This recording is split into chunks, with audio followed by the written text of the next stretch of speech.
पुल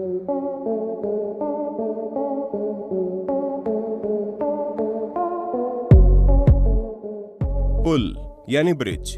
दोस्तों, आप तो ये जानते हैं कि पानी पे बने पुल हमारी जिंदगी का अहम हिस्सा है, क्योंकि अगर ये ब्रिज ना होते तो शायद कई गांव, कस्बे या शहर एक दूसरे से कटे ही रहते। इन ब्रिज की मदद से ही हम पानी के ऊपर से निकलकर अपना समय और ईंधन दोनों ही बचाते हैं। लेकिन इतना काम आने के अलावा दुनिया भर में बने हुए कुछ ऐसे ब्रिजेस भी हैं जो काफी मशहूर है, कुछ अपने इंजीनियरिंग के लिए तो कुछ आकार से और कुछ अपने हिस्टोरिकल इम्पोर्टेंस के चलते। इंजीनियरिंग के आधार पर पानी पे बनने वाला ये पुल कई तरह के हो जाते हैं। किसी भी ब्रिज का निर्माण जगह के आधार पर किया जाता है। एक प्रकार का ब्रिज सभी जगह बनाना संभव नहीं है, इसीलिए ब्रिज भी जगह के आधार पर ही बनाए जाते हैं। बीम ब्रिजेस, सस्पेंशन ब्रिज या आर्क ब्रिज, ये कुछ ब्रिजेस के टाइप है।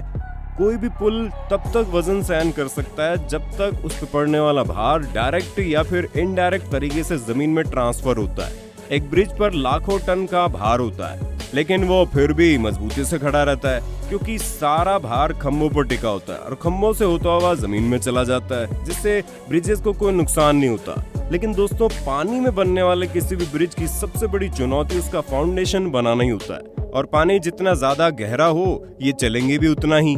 फाउंडेशन का मजबूत होना बहुत जरूरी होता है, क्योंकि ये आखिर में पिलर ही तो होते हैं जिनके दम पर इन ब्रिजेस को स्थिर रखा जाता है। तो कैसे की जाती है इनके नींव को बनाने की शुरुआत, आइए जानते हैं। तेज बहाव वाले नदियों के ऊपर पिलर खड़ा करने के लिए इंजीनियर सबसे पहले एक स्ट्रक्चर तैयार करते हैं, और उसको बनाते समय पानी की मिनिमम और मैक्सिमम गहराई, पानी के बहाव की गति और पानी के नीचे की मिट्टी, ब्रिजेस का भार, ब्रिजेस पे चलने वाली गाड़ियों का भारी आदि बारीकी से चीजों का ध्यान रखा जाता है। इसके बाद पुल के नींव का प्रकार तय किया जाता है, जिसके हिसाब से नींव बनाई जाती है। इस नींव को कॉफर डैम कहते हैं। पिलर बनाने के तरीके के हिसाब से काफी कॉफर डैम के स्ट्रक्चर सर्किल में और कभी स्क्वायर में होते हैं। अब सवाल ये है कि आखिर ये कॉफर डैम बनाते कैसे? कॉफर डैम बनाने के लिए स्टील के लंबे लंबे प्लेट एक स्ट्रक्चर में फिट किए जाते हैं, जिसमें इन्हें सर्कल या फिर चौकोर आकार दिया जाता है, और जब ये बनकर तैयार हो जाते हैं तब उन्हें पानी के नीचे डाल दिया जाता है। दोस्तों, उस स्टील के स्ट्रक्चर को मशीन की मदद से पानी में डाला जाता है ताकि ये उसमें अच्छी तरह से सेट हो जाए। इसके बाद मोटर या पंप के जरिए सारे स्ट्रक्चर के अंदर पानी को बाहर निकाल दिया जाता है, जिस वजह से यहाँ पर एक सूखी खाली जगह बन जाती है। इस सूखी खाली जगह पर फिर पिलर बनाने के काम को शुरू करते हैं, जहाँ कई सारे कार्यकर्ता लग के इस जगह पिलर बनाते हैं। हालांकि हर जगह ऐसा नहीं होता।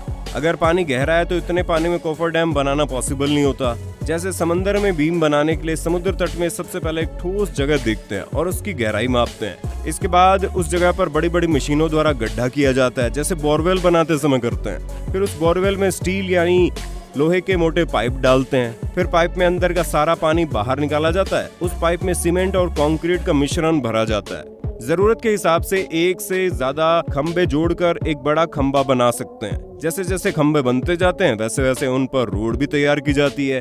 जब 2 बड़े खंबे तैयार हो जाते हैं तो सबसे पहले बड़ी मशीन के द्वारा उन खंबों को जोड़ा जाता है। अब ये सीमेंट और कंक्रीट के ब्लॉक किसी दूसरी जगह तैयार होते हैं। ब्रिजेस का आधा काम बाहर कारखाने में होता है और आधा पानी में ले जाने के बाद इन ब्लॉक्स को ऊपर उठाकर स्टेप बाय स्टेप ब्रिज का निर्माण किया जाता है। कई सिचुएशन में फ्लोटिंग कॉफर डैम भी बनाए जाते हैं, जिसमें उसके नीचे कुछ ऐसी मशीन फिट कर दी जाती है जो पानी के ऊपर तैरती रहती है, और जहाज की मदद से इनमें एक जगह से दूसरी जगह ले जाया जाता है, जिसके बाद इन्हें रोटेट करके पानी में डाल दिया जाता है। दोस्तों, इस पूरी प्रक्रिया में काफी समय लगता है और ये काम थोड़ा खतरनाक भी है। लेकिन दोस्तों, जितने भी लोग इस काम को करते हैं वो अपने काम को बड़ा बखूबी से करते हैं, क्योंकि अगर ये काम किसी नौसिखियों को दे दिया तो इसका खामियाजा कई लोगों की जान जाने का हो सकता है, और इसे ही सालों की मेहनत और लगन से बनाए जाते हैं बेमिसाल अजूबे। दोस्तों, मुझे उम्मीद है वीडियो आपको पसंद आई होगी। अगर वीडियो पसंद आई है तो इसे लाइक करें, चैनल को सब्सक्राइब करें, और हम फिर मिलेंगे नई वीडियो में। तब तक के लिए सुरक्षित रहिए, खुश रहिए।